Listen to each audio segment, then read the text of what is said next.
حضرت ابو موسیٰ رضی اللہ تعالیٰ عنہ بیان کرتے ہیں، میں نے رسول اللہ صلی اللہ علیہ وآلہ وسلم کو فرماتے ہوئے سنا، اللہ نے حضرت آدم علیہ السلام کو ایک مٹھی بھر مٹی سے، جو اس نے ساری سطح زمین سے حاصل کی تھی، پیدا فرمایا۔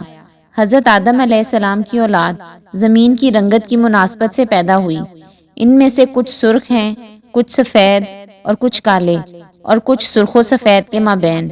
کچھ نرم مزاج اور کچھ سخت مزاج، کچھ بری عادات والے اور کچھ پاکیزہ صفات والے۔